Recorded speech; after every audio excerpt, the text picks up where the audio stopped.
Hello and welcome to episode 46 of the Peter Podcast. I'm your host, reporter Taylor Clydesdale, and with me this week is Zach Hatton. Zach is running for council in North Crest Ward, and today we're going to be talking about diversity on council, especially for Trent students.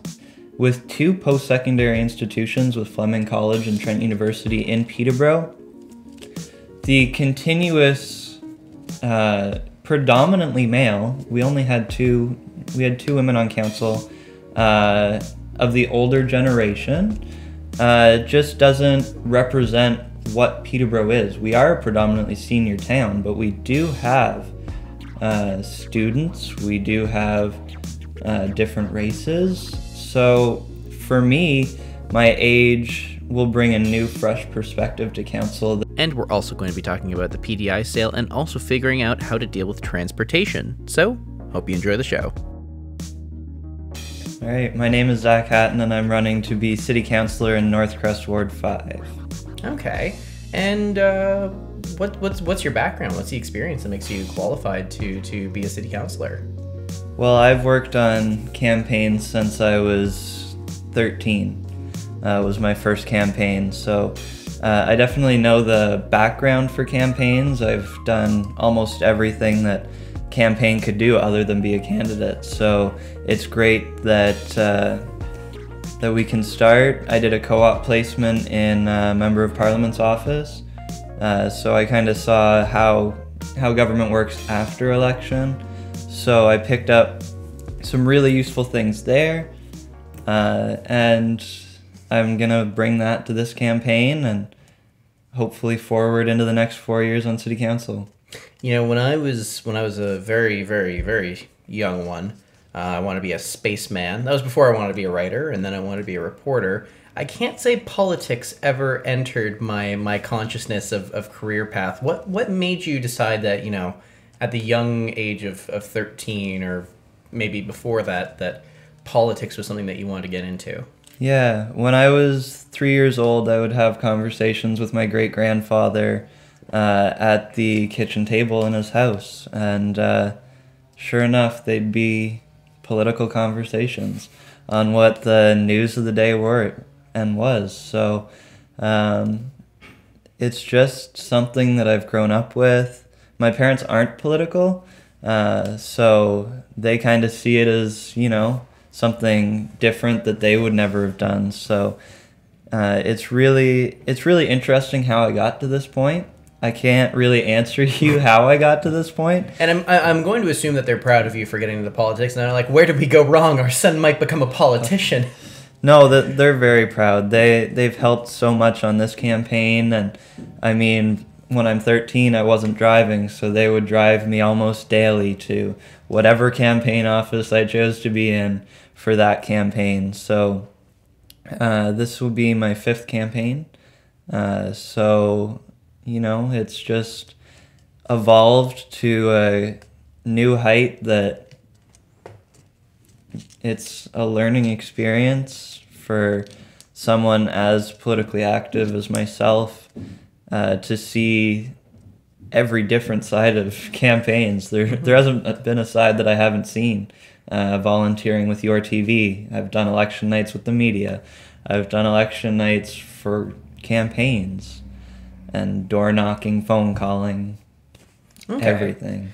And was there something that prompted you to run for council? I know previously you ran for the nomination for the NDP in the provincial election. That nomination did end up going to Sean Conway, but so not your first time running as a candidate either. But what prompted you to run for council? Council specifically, in North Crest, we have 2 councillors who have continuously, in my opinion, and in most residents' opinion, disrespected them. So for me, I was tired of sitting on the sidelines. I was sick of calling Councillor Hakey or Councillor Beamer and them not listening to me and not listening to the residents. So for me, I feel like we deserve better. We should expect more, taking Diane's slogan, from council. So I believe that with my experiences, with my ability to listen to the people and formulate an opinion based on the people, because they're my boss. The people who elect us end up being our boss. And if you go against what your boss is saying, then you're probably going to get fired. So a lot of people are sick of, them knocking on your door and asking for your vote and then saying, see you in 4 years when I ask again. So we're going to continuously engage in many different ways. We've talked about going door to door throughout the 4 years. We've talked about a newsletter that will be nonpartisan. I'll hire a staff who will do that newsletter to inform the residents what I'm doing and what City Council is doing within that month. And then we're also community town halls, so people can choose their way of talking with me, telling me the concerns that they have, maybe some issue that they didn't agree with how I voted. They're very important conversations to have. And I had a conversation last night at Election Fest with a woman, and she's like, the one thing that I want more than anything is if I call you the day after the vote, I want you to have some justification for how you voted. And absolutely, I will always have a justification for how I voted, because if I can't justify it, I can't sleep at night. So why would I do something that I couldn't sleep at night afterwards? Mm-hmm. So you're saying that we should be expecting more from our councillors. So what are your expectations for what a city councillor should be? It should respect the people. It should be transparent. And we should be able to hold them accountable. I've tried countless times. Sometimes Councillor Beamer is very much a constituent-driven councillor, but I've tried multiple times to contact Mr. Hakey, and I either get a response or he tells me that he's going to vote in his self-interest and not the people's self-interest, which isn't why we elect a city council. We don't elect them to represent their self-interest, the mayor's interest. We're supposed to represent the people's interest. So thinking about PDI, that's another major factor at why I decided to run. 93% said no, and both Councillor Hakey and Councillor Beamer said yes. So for me, that's completely going against your mandate. You do not have the mandate to vote yes for that. Mm-hmm. So what is the role of a city councillor then when they're presented with information and they reach a decision, or there's a valid argument to something like selling PDI? Do you make a decision based on the facts that the staff give you and their recommendation? Do you base a decision based off of what public feedback you receive? How do you balance the recommendations from staff and the information that you have on one hand and the public in the other? Right. So it goes back to the justification. I said to the woman last night that I'm going to vote how I vote, but there's going to be justification behind everything. So if there's something that's in a staff report that maybe isn't public, I'm going to take that into consideration, obviously, but you have to be able to justify it. And Councillor Hakey has failed to justify it to the people of Peterborough-Kawartha, Peterborough and North Crest. So for me, personally, it comes down to being able to justify your decision to the members of your community. Mm-hmm. And, I have talked to Dave Hakey. He's been on the podcast. By the time this episode goes up, I'll have talked with Andrew Beamer, and then that podcast will be up soon. And in talking with them, they feel as though that they were justified in the sale of PDI. And I guess we're getting to the PDI issue a little bit early, but that's fine. And, they were saying that, PDI was something that was losing value. They had this deal that was going to pump more value into the community, and it was money that could be reinvested to make more than what PDI was going to be offering. Is that not enough of a justification, or? If they choose to justify it like that, then we'll have to disagree, because for me, public services are public. They will continue to make money. Selling off the entirety of PDI to Hydro One is not going to make us money in the future. It's going to give us this lump sum of $105 million, and as soon as that $105 million is gone, all of the revenue from PDI will be gone. This council has to stop thinking about the next 4 years and look long term into the future for my kids, for my grandkids. They're not going to have any public services that they can utilize to continue to provide investment. Our property taxes are too high already, and I know you and Stephen Wright talked about this a lot. And we're paying more property taxes for the same amount of services. So if we don't want our property taxes to continue to go up because we don't have this revenue coming in from PDI, then I guess you'll have to agree that that's a justification for them. But for me, I believe in our public services, I believe in PDI, and I believe in the people of Peterborough. That 93% said no. That's a huge number. If 70% said no, then, staff reports and discussion at council can change it. But when 93% say no, I don't even think a staff report should be drawn up on it. Because for me, that nobody has the mandate to sell PDI when 93% of the people of Peterborough say no. Now, that 93%, the number that you're drawing from, that was I believe it was a QP poll for the community. Is that correct?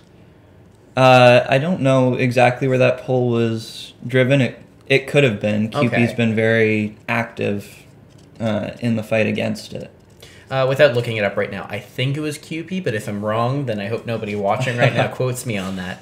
But it's a number that's driven, that's been used a lot by people who are against the sales, basically saying that the community does not support this enterprise. And I've heard a couple of councillors who voted yes on the deal, who say that that poll wasn't necessarily accurate, or it asked leading questions.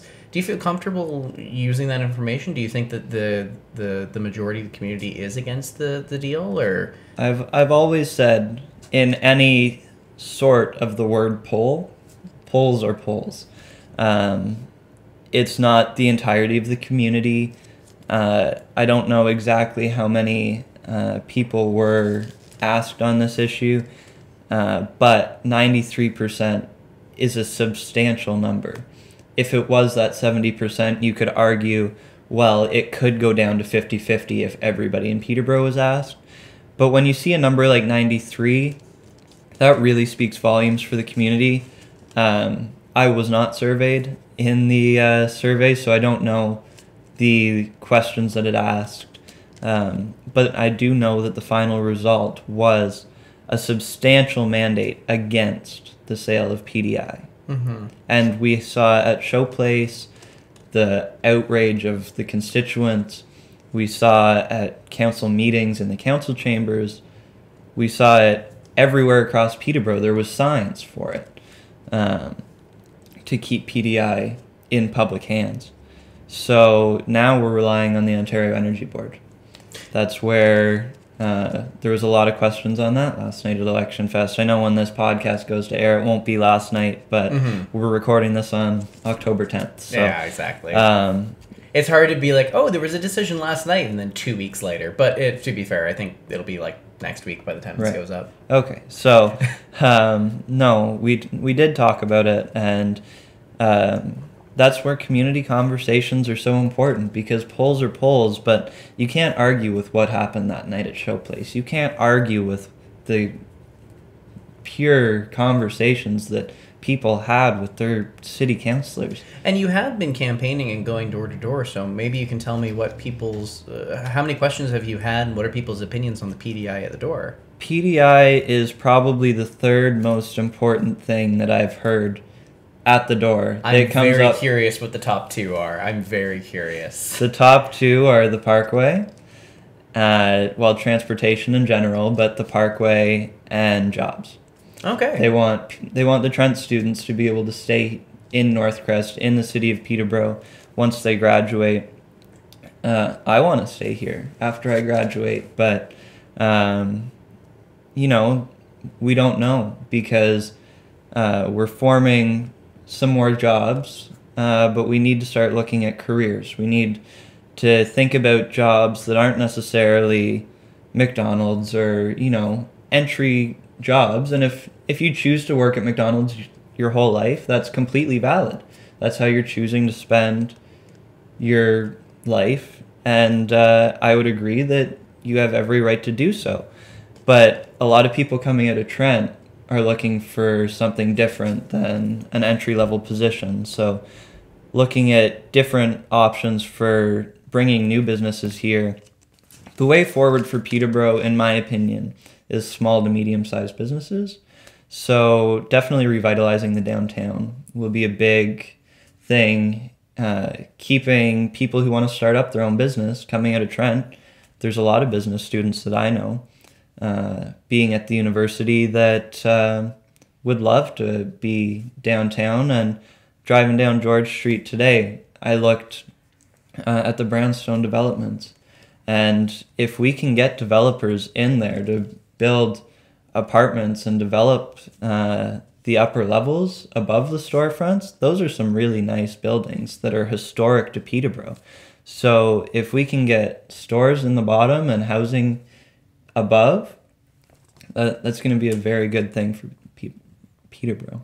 And we're going to talk a little bit more after the break about things like jobs and PDI. Well, PDI, I think we can cross that one off the list. The Parkway, housing. But before we do take a break, I do want to ask you one more question about yourself. Yeah. And I would feel remiss not to ask this question, and that's about your age, because you are a fairly young guy. How old are you? I'm 18. You're 18. Are you still in high school, or? No, I'm first year Trent University. First year Trent. Okay. Sorry, I didn't mean to imply you're okay. Completely valid. Have you been getting a lot of questions about that, or? Yeah, there's definitely been some discussion. I wouldn't say concern, but the great part about a city council, we're seeing it in the diversity of the candidates, is you want a city council to represent the city. With two post-secondary institutions, with Fleming College and Trent University in Peterborough, the continuous predominantly male. We had two women on council of the older generation. Just doesn't represent what Peterborough is. We are a predominantly senior town, but we do have students. We do have different races. So for me, my age will bring a new, fresh perspective to council that will represent the seniors as well as the students, and a different way of doing things at City Hall. And what do you take of the criticisms that, because you're so young, that makes you unqualified to be on council? How do you have any response to that? Yeah, for sure. As I talked about, I'm not using my age as a detriment. I'm using my age as a positive that will continue to bring that new perspective that we haven't seen on council yet to the table, and continue to make decisions that are beneficial for the entirety of Peterborough, using new perspectives and new ideas like the council newsletter, like the going door to door throughout your term, so people can have that conversation, because we talked about it off air, having the continuous surveys online where you can have your voice heard. Well, not everybody in Peterborough is online. So you have to give them different options as to how to engage, and then they can pick whichever one is easiest for them. So it is bringing those new ideas that the youth are thinking about that, maybe it wasn't done 10 or 15 years ago, but it can be done now. I'm going to cut you off there because we're going to take our break, right, and we'll be back after we refill on water and I refill on coffee, and we'll be good to go. For sure. All right, be right back then.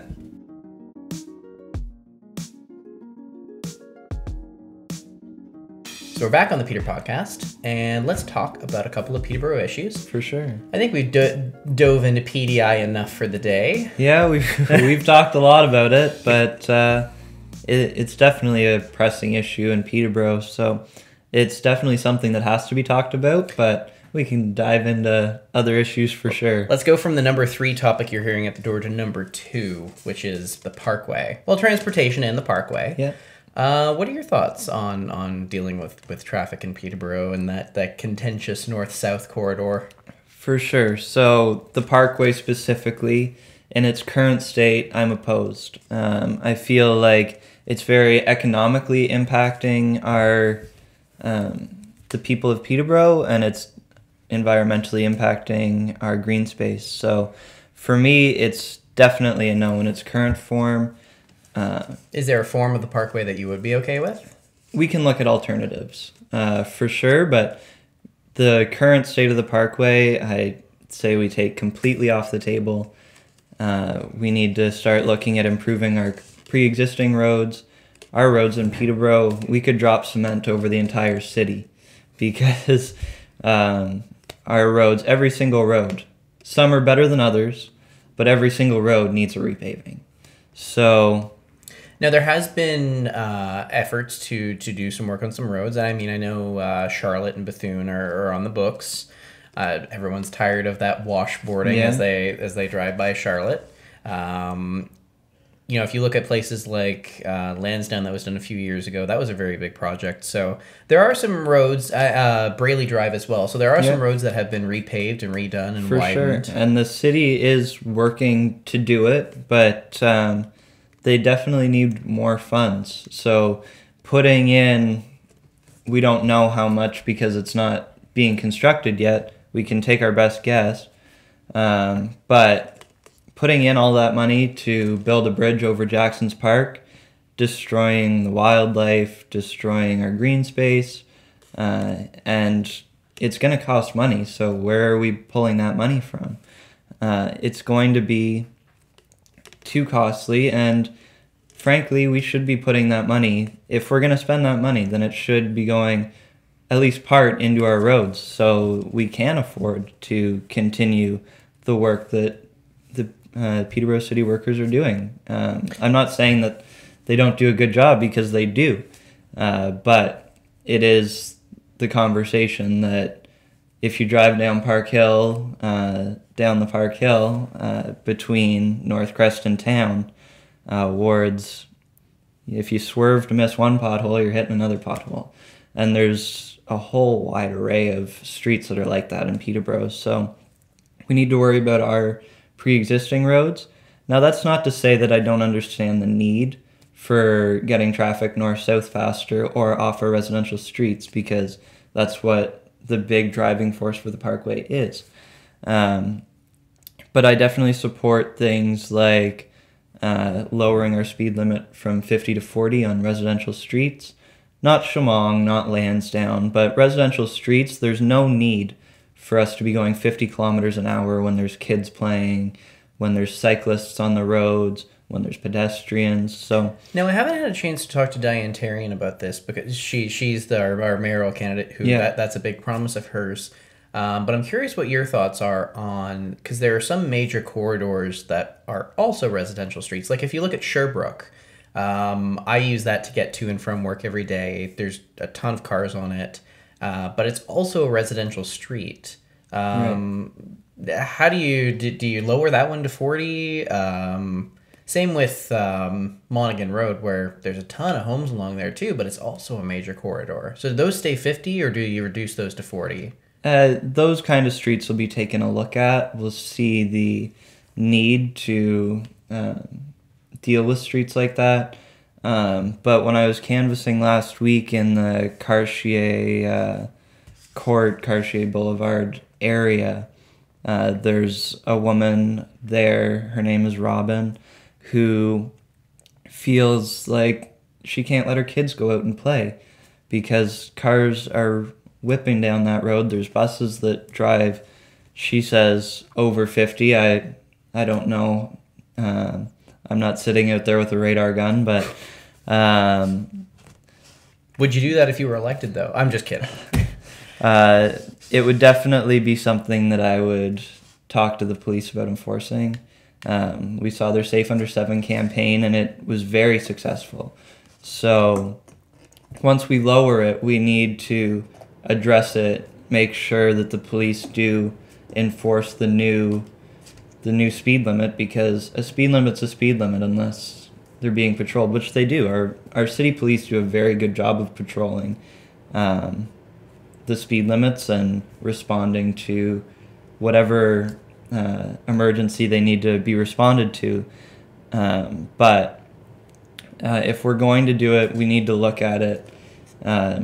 But roads like Tower Hill and Fairburn, that we would argue are major corridors, those would be on the list for going to 40. Mm-hmm. So. All right. So forgo the parkway, fix the roads. Yeah. And okay. When you lower the speed limit, they're not as much of a shortcut. Tower Hill won't be such a shortcut for people if they have to go 40 kilometers an hour on it. So that'll help alleviate residential streets. Shamong Road going to 5 lanes will help traffic on the other streets. So there's different projects that can be done that aren't going to cost us the price tag that the parkway will. Yeah.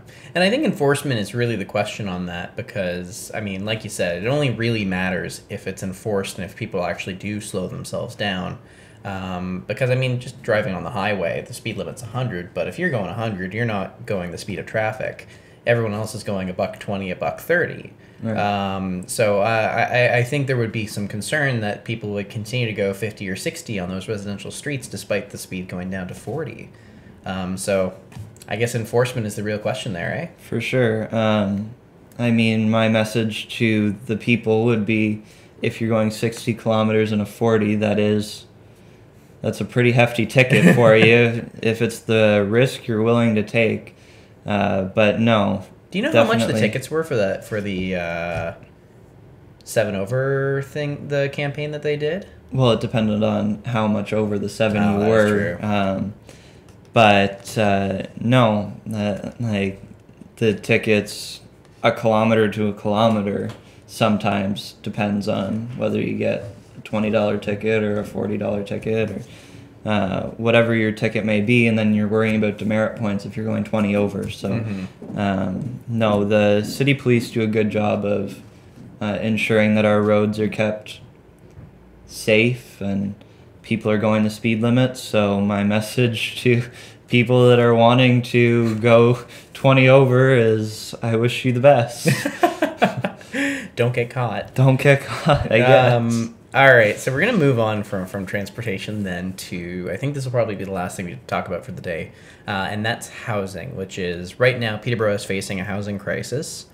We have an affordability problem. There's a lot of high-end homes being built, but not a lot being built to satiate the low-end market. Yeah. And our rental vacancy rate is at about 1%. So we're finding ourselves in a bit of a pickle here. And what's the solution? The housing crisis is so far out of hand right now that it's not one solution. You can't say this will fix everything. When you have a vacancy rate of 1%, somebody did something wrong. We need to look at new affordable housing.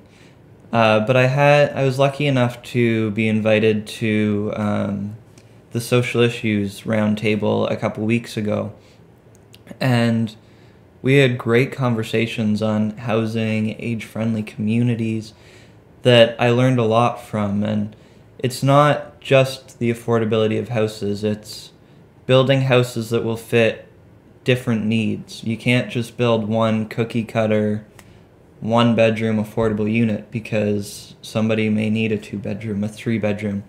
So keeping houses affordable, talking about affordability, you got to talk about the Ashborough Village that just got approved. I was pretty vocal against it. Like Keith Riel said, it's unfortunate, but it's the reality that people in Peterborough, most of them can't afford $700,000 houses. It's just out of the price range. So we need to talk to developers about developing nice houses that are lower than that, and definitely more affordable units, seniors units, because our population just keeps getting older. So units that are more built to them, like the seniors' needs, Co-housing's definitely being talked about. I've heard a fair number of tiny homes. People are talking about the new tiny homes that people are doing. I don't know specifically how that would work in a city like Peterborough, but no options off the table for sure.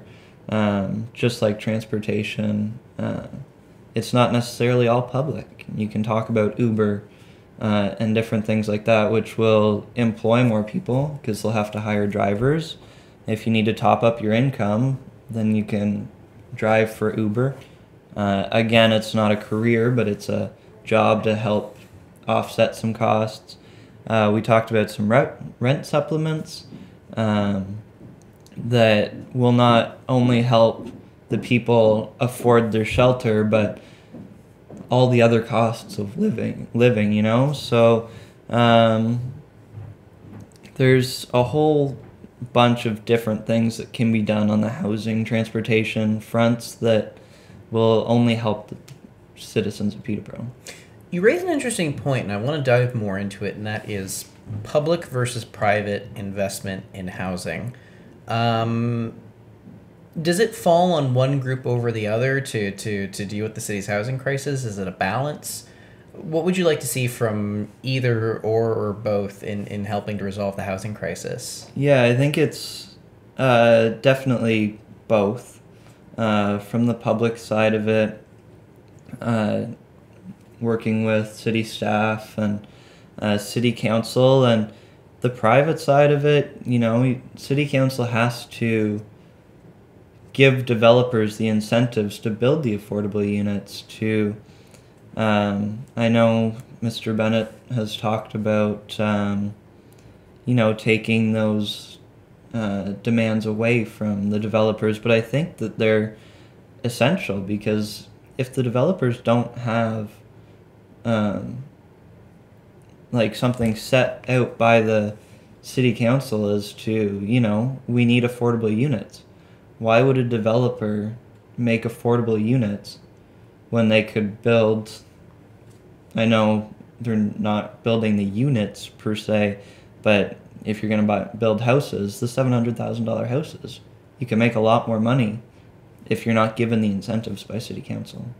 And I think there's a good point of contention between the two mayoral candidates.